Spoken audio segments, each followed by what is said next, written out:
Okay, we are now live. So if you guys are on the page, please refresh your page. You might have to click play. You might have to click play.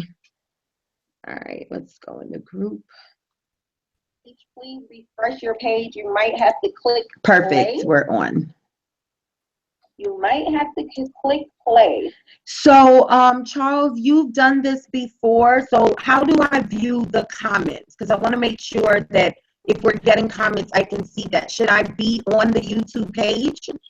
Yeah, if you want to see the comments, they'll be, if you're doing it from the YouTube live, yeah, it'll be in the YouTube box on that inside of the where it says live. What does it say? Live events. Right. If you go on that screen, yeah, it should be over there. Okay, great. All right, so welcome everyone, those who are watching. We are not going to wait too much longer. You know, guys, I love to start on time, and we have a lot of information to share with you. Yeah, you got a little static. You got a little static coming in. A little static. Am I better? Am I better? Okay, getting there. Okay. Okay, so we're really excited to get started. Am I sounding a little better there, Charles? Okay, still need it's something still something coming through a little bit.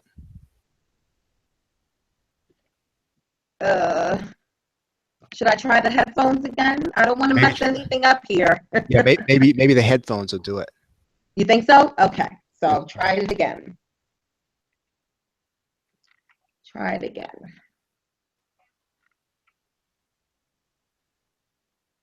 Okay. Perfect. All right, awesome. So I'm really excited to be with Charles Harper tonight. He is the PLR expert, and I am not going to mess up his story time. I'm not going to take any of his shine because I can, right? But I'm going to tell you guys how I found out about him. All right.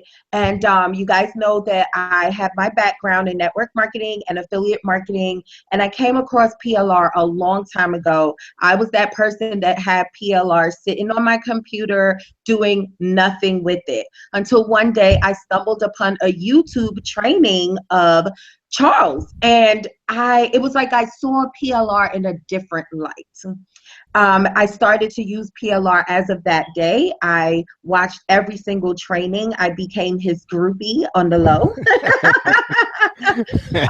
So right now I'm having a groupie moment, and I'm really, really happy to have him on to talk to you guys and shed some light on this whole PLR world, okay? So Charles, here's my first question for you. Yes. Okay, so what I want to know is, when did you start PLR, or how did you get into PLR marketing? Yeah, I mean, that's a good question. I started when I'd say, well, time-wise, let's say 2010, 2009, maybe. And the reason was I was getting into what they call offline marketing. I was going to do consulting. And quite honestly, you know, I didn't like to sell. And so I didn't want to do cold calling. I didn't want to be out there trying to, because I knew how to give the businesses the services. The problem was I didn't want to sell them. So it was easier for me to both create the content for the business, and it was also easy for me to create the content for the people who were selling to the business. And so I figured out that it was easier for me to kind of give those guys what they need, because they didn't want to write. They didn't want to create videos. They didn't want to create audios. I could do that stuff. So that was my introduction. And it was kind of like, that was my introduction even to internet marketing too.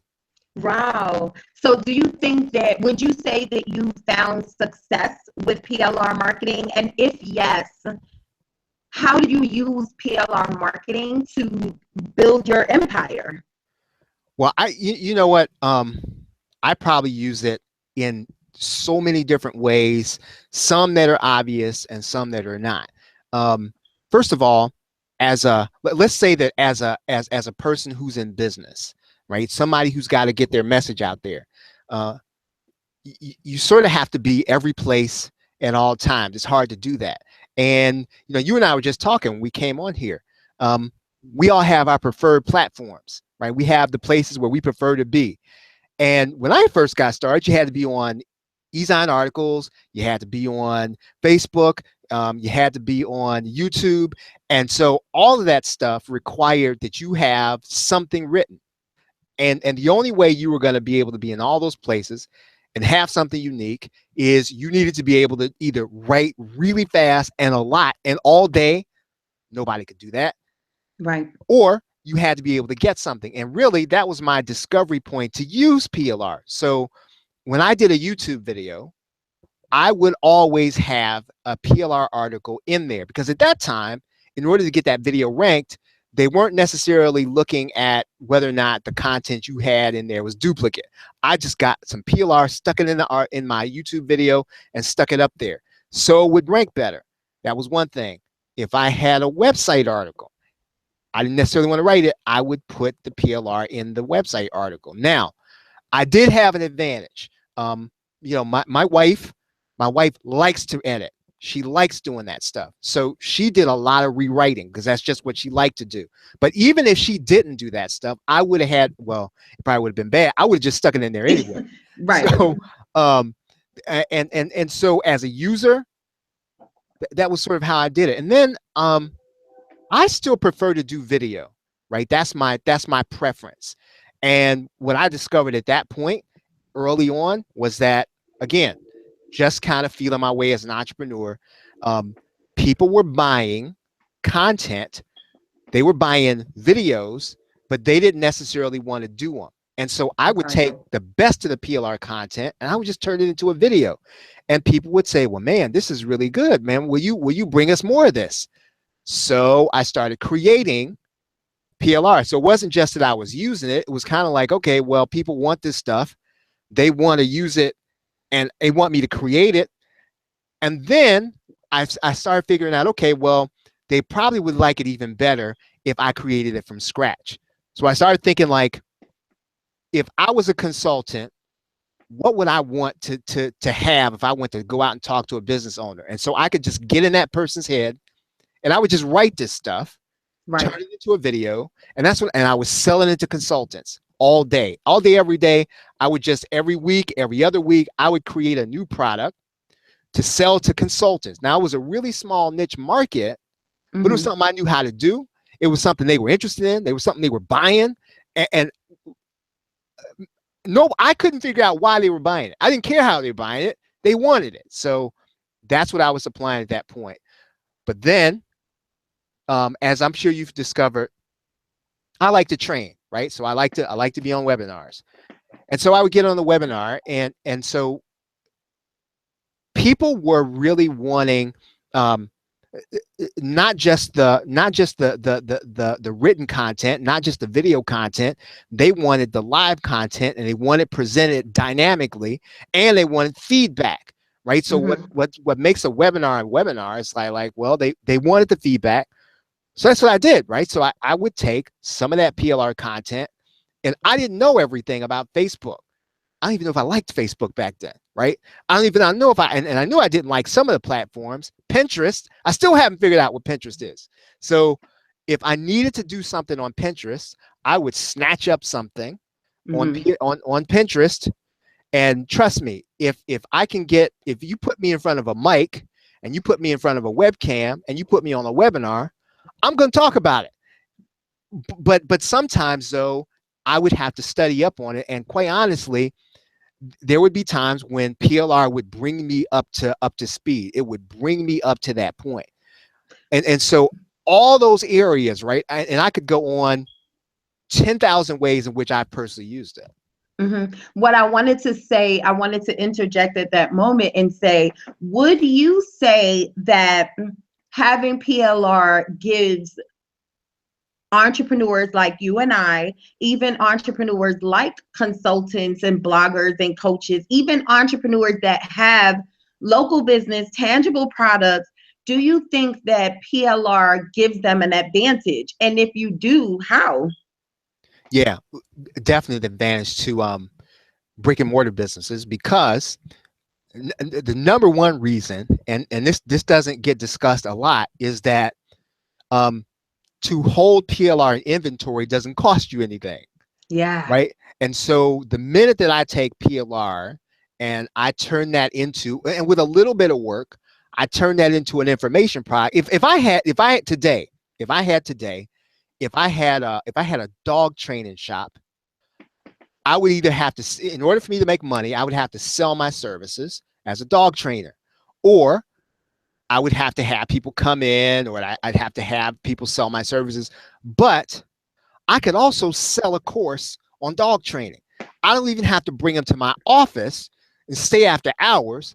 I can record that course one time, and then I can sell them that course. Now, if I'm not the guy that wants to be on camera, if I'm not the guy who knows how to do all this stuff, that's where I go get the PLR. I turn that into a dog training course, and that course is in my inventory. All somebody has to do is come to my website, my dog training website, and they say, "Oh, well, I don't want to pay I don't want to pay this guy $200 for dogs, but I'll buy this $40 course and see if I can do it myself."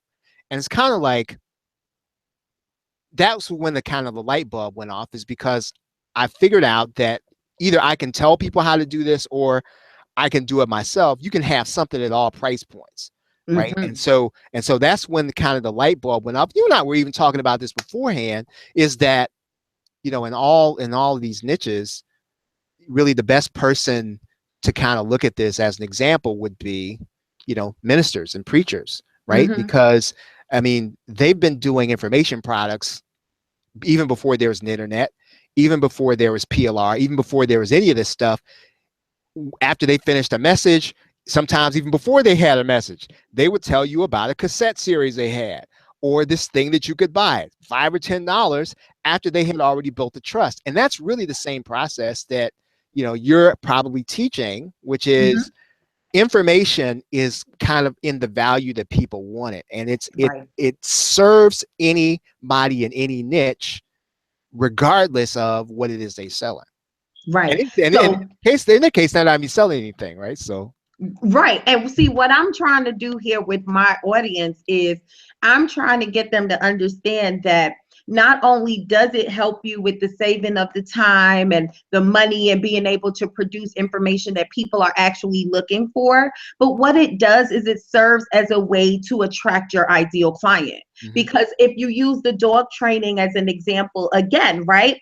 This is someone who by his career, what he does on a day-to-day basis, right, is dog training. But he decides to make a course on dog training, put it out online where he's able to have more reach, right? Because once Yep. you're online, you're reaching more people. But what this does now is it builds up his community, it builds up his audience of students and people who are taking this course and learning from him around what he does. So even after they take the course, and you can tell me if you agree, even after they take the course, if they feel like they need help, he is the go-to person. He's probably going to get the business, right? He's He's going to probably get the going to get, business. right. I mean, Right. the smart money these days. I mean, I've even seen people do this. They'll take their information product, they'll put it on Groupon or Living Social, and then the person comes to their website. They say, "Well, I don't know if I want to learn how to train dogs. Let's see what this dude's about." They click the link, and they're, "Oh, well, this person is right in my neighborhood. Maybe I should just go see them." And I mean, as you said, it's a way to kind of open the door to eyeballs that you would never see otherwise. Mm-hmm. Mm-hmm. And building the trust and the credibility all while you're doing this. Yep. And then just having the PLR as a foundation, I think that's what intrigues me the most. So here's my question, my next question that Hmm. I think a lot of people are struggling with, or they're at this point where they don't know if they want to get into it, and I'm going to tell you the reasons why. Yep. So they're thinking about the downside, they're thinking about the saturation, they're thinking about other people that might be buying the same content as them. What would you say to that person that's telling you, well, you know what, Charles, I don't know if I want to get into using PLR to create my informational product, because what if someone else has the same content? Right. Yeah. That's the most common um, objection, and really and truly. I mean, the fact that other people are buying it doesn't really affect the relationship that you have with whoever, excuse me, whoever it is you're selling to. And really and truly, what PLR is, the way I look at it, is I call it raw material, right? So it's kind of like it's even if I have to sell it, when I create, I have to sell it as a finished product because there's just going to be some people they want to take it, they don't want to do anything to it, they want to get it up for sale, which is fine. But the real value in PLR is the raw material Mm-hmm. because number one, typically you're getting graphics, right? If somebody has to, if you got to go out and get graphics done, not only do you have to spend the time to supervise a person getting the graphics done, but you've also got to kind of come up with the designs.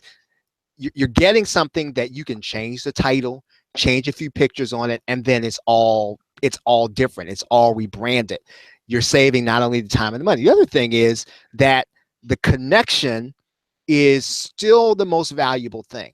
All the PLR does is give you the leverage and it gives you something to sell. Number one problem, right? And I experienced this myself. You may have experienced it. You probably didn't. But the first thing I remember, the first time somebody came and had me speak, somebody came and had me train, and all the way down, my wife was telling me, "Well, what are you going to sell?" I said, come on now," and you know how we don't listen sometimes. So I got down there. I said, "I'm going to get this thing done. I'm going to have something to sell. They're going to buy my, whatever the thing is." Didn't buy it.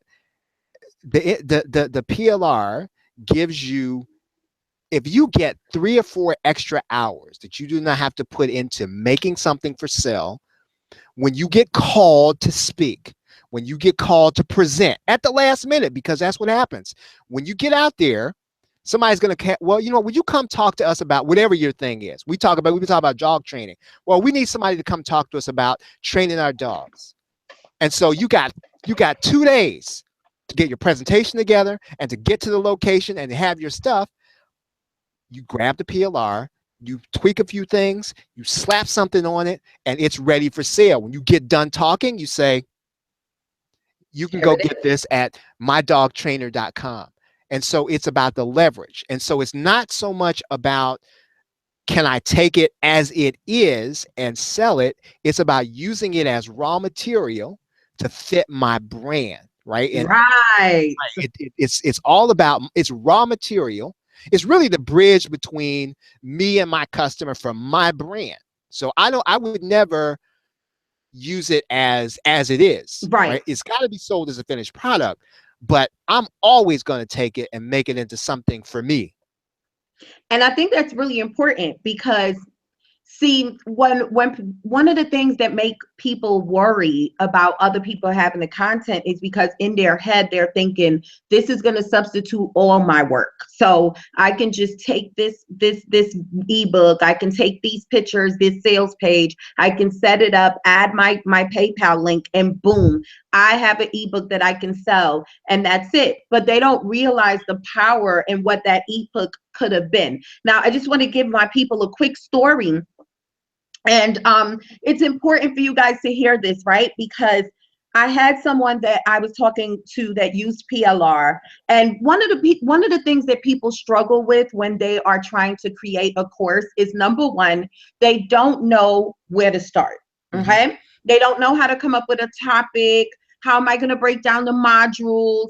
How am I going to make it where people understand? I know me, when I did my first course, and a lot of you, if you are in the Media Maniac University, then you know that my first course, Build Your Brand Bootcamp, I gave everything. I literally confused people. Okay. Nobody got results. They were confused because I threw them everything I know. And someone that is now coming into business, they can't even comprehend all of that. Mm-hmm. So something that I would say PLR also helps with is it gives you a foundation. Mm-hmm. It now helps you take your audience through a learning process. And you guys hear me talk about this all the time. If you are a business owner and you are using social media, whether you're using offline or you're using online marketing, you are selling what you know. If you sell a hair oil, how are you the person that I should buy this hair oil from? Right. Are you not a hair expert? Do you not have expertise? It's selling what you know, right? We are teachers. So when a teacher is starting their year, they have a curriculum. They are taking students from where they can understand, then up to the next level, then to the next level. So I hope you guys are hearing, because this is what PLR helps me do. And I'm pretty sure this is what PLR helps Charles do, which is produce products that our clients can actually consume, understand, implement, and see results. Mhm. So now you're taking the confusion out the game. I'm listening. Go ahead, Charles. No, I was going to say, and even at minimum, right? Let's just say that you did just want to just take it out of the box and you want to find some value in it.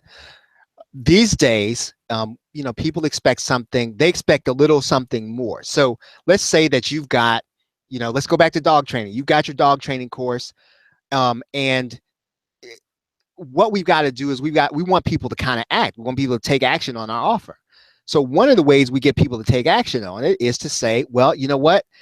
Today only, though, what we're going to do is we're going to add in this guide, and it's only going to be available today, and it's going to be a special, and it's called your dog yourself, and that your dog yourself is a PLR product you got, but it's a bonus, right? And that bonus is held up and it's only going to be available for a certain time. And what it does is create scarcity, creates urgency. And you can use PLR out of the box, right? Even let's say you didn't want to redo it. You say, Charles, I don't want to redo anything. PLR is valuable to stack on top of your offer so that you create scarcity and urgency and you get people to take action. Okay, so in other words, what you're saying is, and I want to just bring it back to my terms, my audience terms, a lot of you guys have tangible products and have local businesses that you're trying to promote. And basically, what he's saying is, if you sell, let's talk about the hair oil. If you sell oils for hair, right? And let's say you're doing a promotion, Christmas is coming up, you're doing a promotion, and you really want to push sales. You can have a PLR ebook that's maybe giving 100 tips or 50 tips on hair loss, or as long as it's on the topic of hair, and you can use that PLR as your bonus to Yep. push people to give you the sales when you want it. All Mhm. right, so I hope you guys are seeing the power that PLR can really, what you hold when you have PLR. All right, so let me ask you this.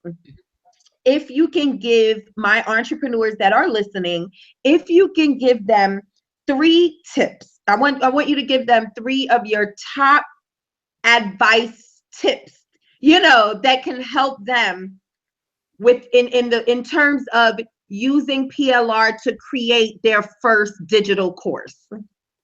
Okay, yeah. Right off the bat is um, understanding the number one problem.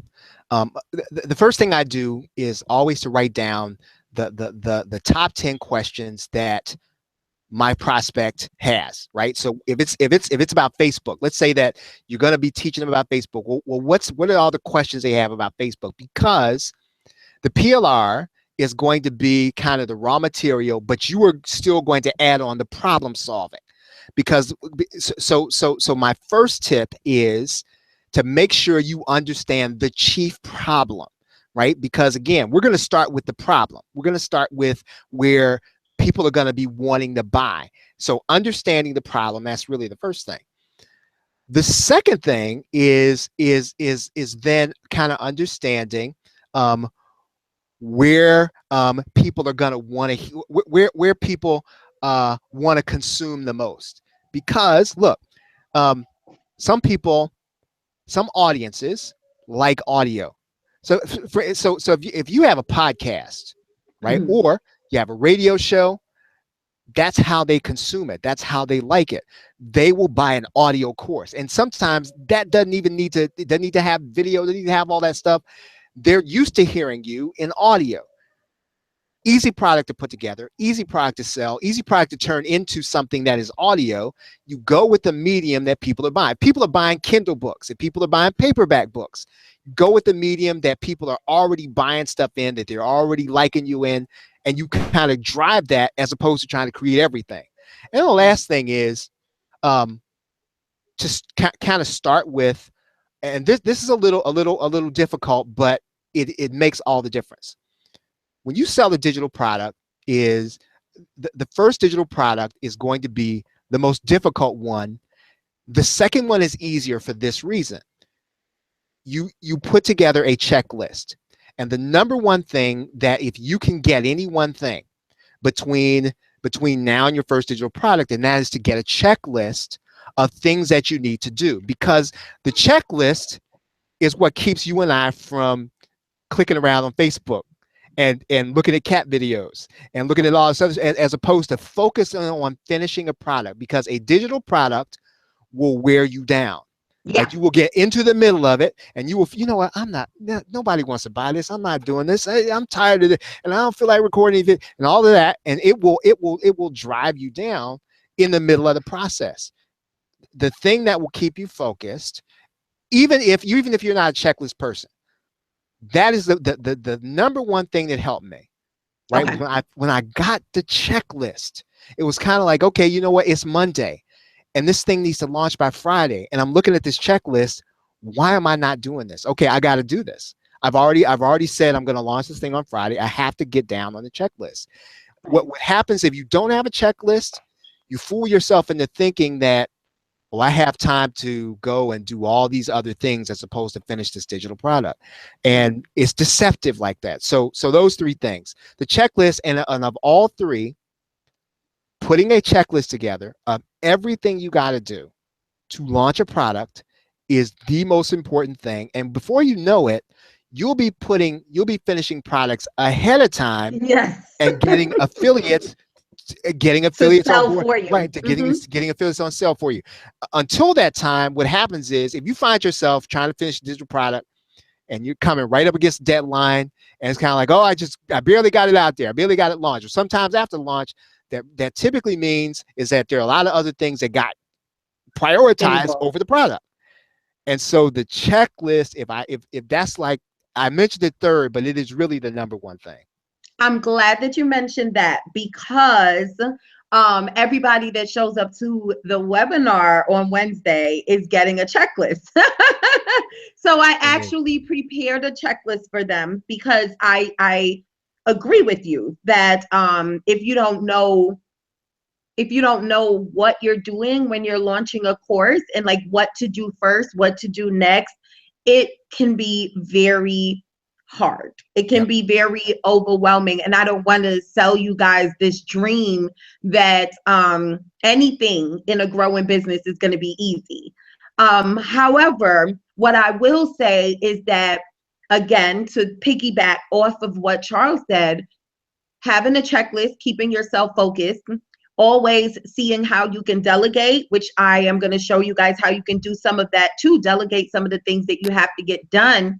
And a lot of advice that I like to tell people, one of the main advice that I like to tell people is, create templates, simplify the things that you have to do. A lot of times as entrepreneurs, we're so focused on making everything perfect. Okay. Mm-hmm. We need the pictures to be perfect. Do you know that courses sell on sales pages without one photo? Without one photo, the photo is not what's making the sale. Guys, understand that what's making the sale is that you are providing a solution Right. to someone's Right. problem. So Yep. it doesn't matter if they see your face on the course. You can do a whole course and never show your face. I have some of my clients that are so afraid of showing their face that it's stopping them from wanting to do a course or do a webinar. You don't have to. As Mm-hmm. long as you are providing that solution, as long as you have that it factor, which I mentioned in the group earlier, that one thing that makes you different from the next person. And Charles is someone that taught me this in his trainings, and I am going to pass the information along to you guys on Wednesday of how you actually find that one thing that makes you different from the next person. Have that one extra I'm looking for the word formula. So if Mm-hmm. someone has a five tip formula. You come up with the 6-tip formula, and the next thing is you're different. You're Yep. different because they had 5 and you had 6. It's really that simple, guys. It's really that simple. And I think what we do is we overwhelm ourselves with the process of putting together content, creating products that's going to make money for us. A lot of my people, Charles, do not have products yet. Hmm. So they're solely relying on their everyday income in their career.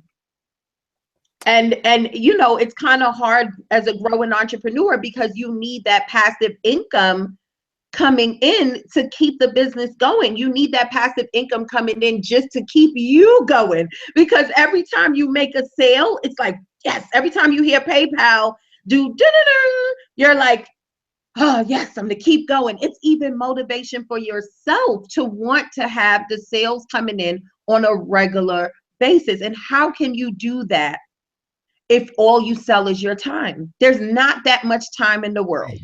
No, and even if you could sell all your time, you don't want to. I would even encourage, um, folks. And again, I mean, if I have a secret, um, it's that my wife works with me, and so not everybody's gonna have wife. And you know what? I have two millennials that live at home with me. I have an 18-year-old and a 20-year-old. Now they don't have jobs, but they work, and so I know sometimes you know little Johnny and little Susie, they're at home. Maybe they haven't been able to find a job. Um, again, I'm not trying to get into child labor or anything like that. I'm not telling anybody how to run their family. I'm saying a kid can learn how to do Photoshop and they can start really making money, more money they can ever make in a minimum wage job themselves. And so if you got kids at home, put in the work. If your significant other doesn't understand this now, why you sit down at that computer all the time?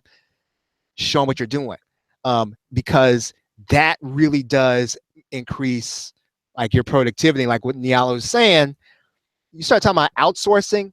Sometimes I mean I'm not paying anybody else to do something that I can teach my 18-year-old how to do. She now knows how to do Photoshop. And I'm glad I did that. Now, did she want to do it? No, but she's now glad she knows how to do it. So that's my other piece of encouragement too. Wow, that's awesome. All right, so guys, we are coming to the end, but I want Charles to let you guys know how you can stay in contact with him, how you can get on some of his trainings. And he takes the PLR world from the offline sense, whereas I take the PLR world from the online sense. So we are really excited to bring a lot of the things that we are both doing with PLR to Right. you guys. So yeah, how can they stay in contact with you? Yep, real simple. The PLRshow.com, PLRshow.com. There's a place to put your name and email address in there, and then you'll hear about all the training and and I do interviews with other people who create PLR and other stuff like that. So Yes, yes. And you actually have the summit coming that's up right. in There's a summit February, coming up in February, and PLR Summit. you Yes. will be speaking. And I'll be speaking. Right, that's right. That's So yes, we have a lot of stuff coming to you guys with this. So thank you guys for joining us. Thank you so much for joining us. Thank you, Charles, No, for thank you. being with me. I really appreciate this. Thank you Ladies, for having me. yes, ladies, meet me in the group in about 10 minutes. I'm going to do a quick live stream so I can answer any of you all's questions. And Charles, you are more than welcome to join us. Right on. I'll definitely do All that. right. All right. Thank you so much. Bye bye, everybody. Good night.